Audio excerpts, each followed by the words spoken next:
అదరగొట్టే కారం రంగు రుచి ఆచి కారం పొడి. హరీష్ రావు లేకుండా తెలంగాణ రాష్ట్ర సమితి ఏర్పడలేదు. వ్యూహకర్తగా, నాయకునిగా మరెవ్వరికి అందనంత ఎత్తులో కేసీఆర్ ఉన్నారు. కానీ కృష్ణుడు కౌరవులను తుదమెట్టించాలంటే ఆయన చేతికి ఒక అర్జునుడు కావాలి. ఆ అర్జునుడే హరీష్. అప్పుడు వీళ్ళు లేరు ఇక్కడ. ఆ తర్వాత ఒక 5-6 సంవత్సరాల తర్వాత వచ్చారు. ఆమెకేం తెలుసు హరీష్ ఏం చేశాడు పార్టీ నడపడానికి? ఒక్క రోజు గడిచేది కాదు హరీష్ లేకపోతే. ₹1 పార్టీ ఫండ్ వచ్చేది కాదు. రాత్రి మగళ్ళు ఉన్నాడు అక్కడ. ఇప్పటికీ కాదు ఎప్పటికీ చెప్తా. కేసీఆర్ గారు పక్కన కూర్చున్నప్పుడు మీరు అడిగినా కూడా నేను అదే విషయం చెప్తా. కేసీఆర్ గారు కృష్ణుడు అయితే పార్టీని బతికించింది, నిలబెట్టింది మొత్తం హరీష్ రావు గారు. ఇప్పుడు దానికి తోడుగా వీళ్ళిద్దరు వచ్చారు. సరి అయిన సమయంలో వచ్చారు. తెలంగాణ ఇవ్వనని చెప్పి కాంగ్రెస్ పక్కకు పెట్టినప్పుడు మళ్ళీ ఒకసారి స్ట్రీట్ ఫైట్కి వద్దామని చెప్పి కేసీఆర్ నిర్ణయం తీసుకున్నప్పుడు మళ్ళీ రాజీనామా చేసి తనను పరీక్షకు పెట్టుకున్నప్పుడు కేటీఆర్, కవిత ఇద్దరు వచ్చారు. ఆమె జాగృతి రూపంలో ఉద్యమాన్ని తీసుకొచ్చింది, బతుకమ్మను ఒక ఐకాన్గా పెట్టింది. చాలామంది చేసిన విమర్శలకు కూడా నేను కవితను సమర్థిస్తూ మాట్లాడాను. ఆమె బతుకమ్మను క్రియేట్ చేయలేదు, బట్ బతుకమ్మను తెలంగాణకు ఒక ప్రతీకగా మార్చింది అని చెప్పాను. అంటే నేను మంచిని మంచి అంట, చెడుని చెడంట, ఎవరికి నేను ఏజెంటును కాదు. అట్లా ఉండదలుచుకుంటే కేసీఆర్తోనే ఉంది కదా. బయటకు వచ్చి నేను విశ్లేషకునిగా ఎందుకు మారుతా? అంటే తెలంగాణ ప్రజల కోణంలో నుంచి చూసినప్పుడు అవసరమైనప్పుడు కేసీఆర్ను కూడా మందలించాల్సిన అవసరం వచ్చింది. అవసరం వచ్చినప్పుడు కేటీఆర్, హరీష్ను కూడా మీడియా రూపంలో మందలించాల్సిన అవసరం వచ్చింది. అవసరం వచ్చినప్పుడు కవితను కూడా మందలించాల్సిన అవసరం వచ్చింది. అంటే తెలంగాణ ప్రజలకు వీళ్ళు చేసేది మంచిదా చెడ్డదా అది ఒక్కటే కోణం. నేను అన్నాను ఒక ఛానల్లో, ఆమె హరీష్ని ఏమంటే ఏంది, కేటీఆర్ని ఏమంటే ఏంది, కేసీఆర్ని ఏమంటే నాకేంది.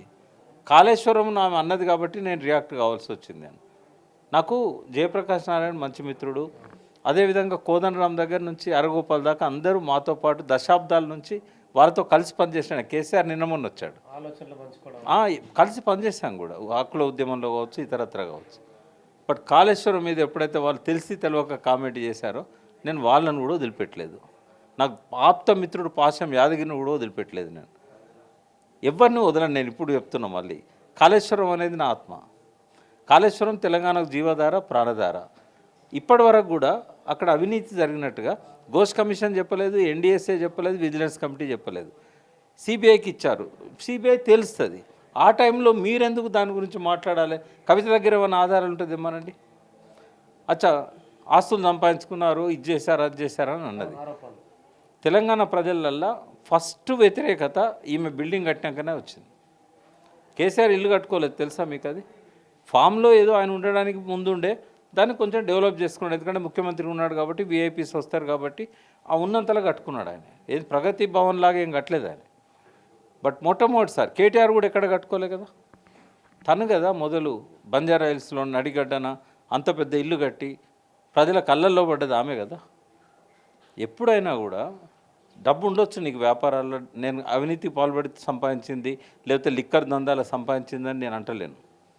నీకు లక్ష్మీ డీలర్షిప్ ఉండే, కాస్మెటిక్స్ డీలర్షిప్ ఉండే, మీ ఆయనకు సర్వీస్ అపార్ట్మెంట్స్ ఉండే, ఆయనకు ఆస్తులు ఉన్నాయి, అమెరికాను తీసుకున్న డబ్బులు ఉన్నాయి, మీరు కట్టుకున్నారు. కానీ రాజకీయాల్లో ఉన్నప్పుడు మీరు ఇట్లాంటివి చేస్తే ఏమైందంటే తప్పకుండా ప్రజల కళ్ళల్లో పడతారు.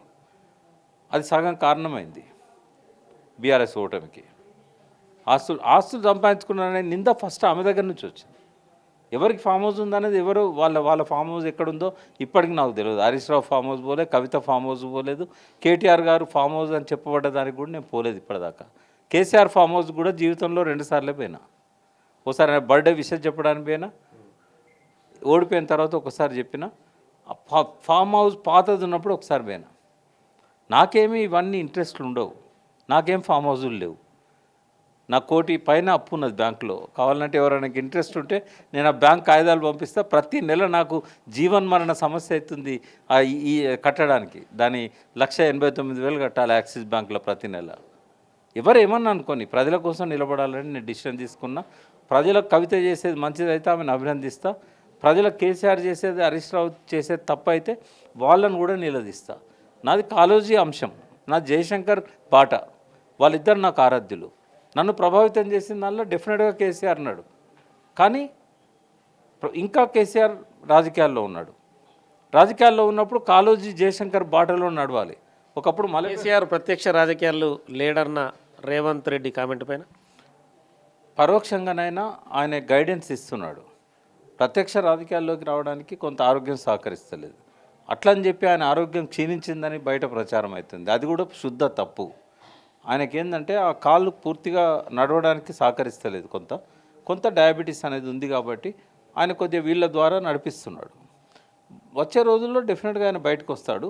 ఆయన వెనకాల ఉన్నా కూడా మొత్తం ప్రత్యక్ష రాజకీయం కాకపోయినా పరోక్షంగా గైడెన్స్ ఇస్తున్నది కేసీఆర్ చెప్పకుండా వీళ్ళు ఏం చేయరు. కేసీఆర్ చెప్పింది వీళ్ళేది కాదన్నారు. కాబట్టి ఇప్పటికీ వ్యూహకర్త ఆయనే. ఎన్నికల ప్రచారంలో కూడా అనుసరించాల్సిన ఎత్తుగడలను అన్ని విషయాలను కూడా ఆయనే గైడ్ చేశాడు. కాబట్టి రాజకీయాల్లో లేడు అనడం కరెక్ట్ కాదు. ఇప్పుడు వెనకాల గైడెన్స్ ఇస్తున్నాడు ఆయన. ముందుకొచ్చే రోజులు త్వరలో వస్తాయి. డెఫినెట్గా రాబోయే రోజుల్లో కేసీఆర్ గారు చాలా కీలక పాత్ర, ముఖ్యమైన పాత్ర నిర్వహిస్తారు. బట్ ఆయనను అనారోగ్యంగా ఉన్నప్పుడు మానసికంగా ఇంకా బాధ పెడుతున్న సమస్య కవిత.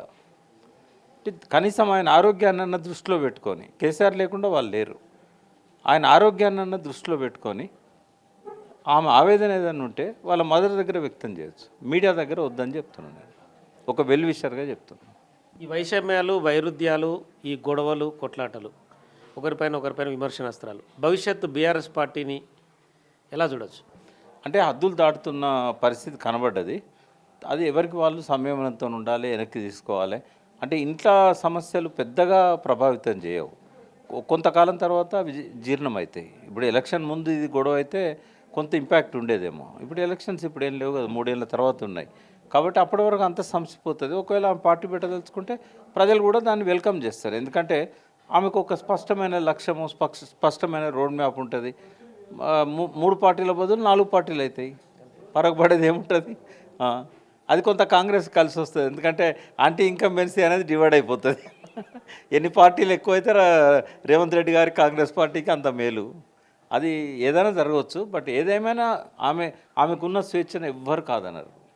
ఆమె ఇంటికి పోవచ్చు, రావచ్చు, ఫాదర్తో మంచిగుంటూ కూడా వేరే పార్టీ పెట్టుకొని రాజకీయం చేసుకోవచ్చు. రాజకీయాలు వేరు, మానవ సంబంధాలు వేరు. అందులో తండ్రి బిడ్డ అనే సంబంధం చాలా బలమైనది. దానికి ఏ రకంగా కూడా విఘాతం కలిగించకుండా ఆమె ప్రవర్తన, ఆమె ఆలోచనలు, ఆమె మాట్లాడేది ఉండాల్సిన అవసరం ఉంటుందని ఆ కుటుంబానికి ఒక వెల్విషర్గా, ఆమెకు కూడా ఒక వెల్విషర్గా, ఆమె నన్ను తిట్టినా కూడా నేను పెద్దగా పట్టించుకోను. బట్ ఆమెకు ఒక వెల్విషర్గా నేను ఈ సలహా ఇస్తున్నాను. వి ప్రకాష్ నవీన్ యాదవ్ని గెలుపుని ఎట్లా చూస్తాడు? నేను డెఫినెట్గా వెల్కమ్ చేస్తాను. ఎందుకంటే ఎన్ని అవకతవకలన్నా, ఎన్ని అవంతరాలన్నా కూడా ఆ పిల్లోల్లో ఒక కసి ఉంది, ఓ పట్టుదల ఉంది. ఎలక్షన్లో కొత్తగా ఏం జరగలేదు కదా, అనధికలో జరిగింది, కొద్దిగా ఎక్కువ జరిగింది ఇక్కడ. డెఫినెట్గా ఆయనకు మంచి భవిష్యత్తు ఉంది.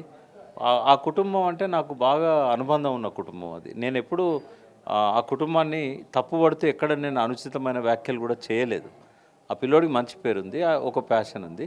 వాళ్ళ తండ్రి ఎప్పుడో రౌడీ షీటర్ అని, ఇప్పుడేం రౌడీ షీటర్ లేదు. అప్పుడు కూడా తెలంగాణలో ఒక శ్రీశైలం యాదవ్ కాదు, ఎవరు ప్రభుత్వాలకు వ్యతిరేకంగా వ్యవహరిస్తే వాళ్ళని రౌడీ షీటర్లో ముద్రేసి ఓ షీట్ ఓపెన్ చేసేవాళ్ళు. చంద్రబాబు నాయుడు పీరియడ్లో, రాజశేఖర రెడ్డి పీరియడ్లో ఆయన హైదరాబాద్ బహిష్కరణ చేశాడు.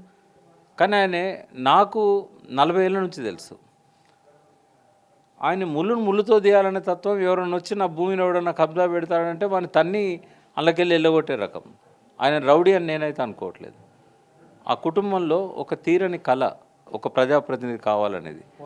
మొట్టమొదటిసారి ఆ కుటుంబానికి రాజకీయంగా బీఫామ్ ఇచ్చింది నేను.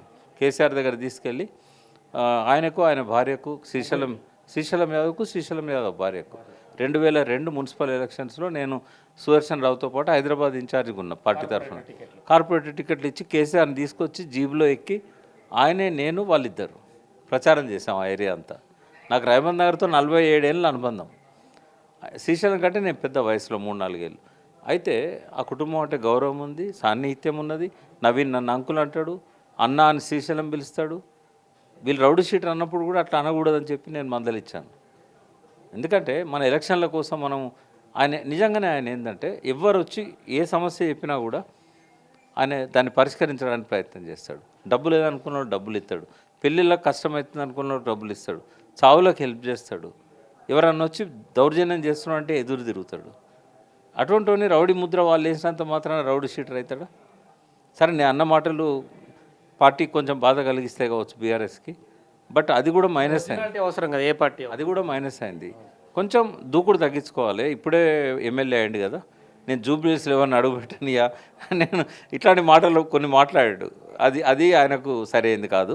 ఇలా అక్కడ అన్ని ఎలక్షన్ ఎమోషన్లు ఉంటాయి కదా. ఎలక్షన్ ఎమోషన్లో కూడా అభ్యర్థి ఎప్పుడు కూడా సంయమనం పాటించాలి. కాబట్టి అదొక్కటి కొంచెం నచ్చలేదు నాకు. నవీన్కు నేను చెప్తాను, అందరిలాగా కాకుండా ఒక ఆదర్శమైన యువకుడిగా ఆయనకు అవకాశం వచ్చింది కాబట్టి ఒక ఆదర్శవంతమైన రాజకీయాల మార్గదర్శకత్వంలో పోవాల్సిన అవసరం ఉంటుంది. ఆయన డెఫినెట్గా ఫ్యూచర్ ఉంది, కసి ఉంది. కానీ ఇప్పుడు ఆయన ప్రామిస్ చేసిన పనులన్నీ కూడా జూబ్లీహిల్స్ నియోజకవర్గంలో ప్రజలందరికీ కూడా చేయాల్సిన అవసరం ఉంది. వాళ్ళ కుటుంబంతో రేవంత్ రెడ్డి గారికి ఉన్న సంబంధాన్ని, సాన్నిహిత్యాన్ని ఉపయోగించుకొని ఎలక్షన్ ప్రామిసెస్ అన్ని ఫుల్ఫిల్ చేయాలి. Thank you. సో మొత్తానికైతే కవిత సంయమనం పాటించాలని చెప్పి వి ప్రకాష్ చెప్తున్నారు. ఎందుకంటే రాజకీయంగా బీఆర్ఎస్ పార్టీ అంటే మొదట టీఆర్ఎస్ అవన్నీ అక్కడ కుటుంబ ఇష్యూస్ కావచ్చు, ఉద్యమం కావచ్చు, ఆ పార్టీ స్థాపించిన విధానం కావచ్చు, అన్నీ తెలుసు కాబట్టి ఖచ్చితంగా పరిష్కరించుకోవాల్సిన అవసరం ఉందంటున్నారు. కొత్తగా గెలుపొందిన నవీన్ యాదవ్ కూడా ఖచ్చితంగా జూబ్లీహిల్స్ ప్రజల కోసం ముందుకెళ్ళాలి, దూకుడు తగ్గించుకోవాలి అని చెప్పి సలహాలు అయితే ఇస్తున్నారు. ఖచ్చితంగా బీఆర్ఎస్ పార్టీలో ఈ లుకలుకలు మంచివి కావనేది కూడా వి ప్రకాష్ అభిప్రాయం.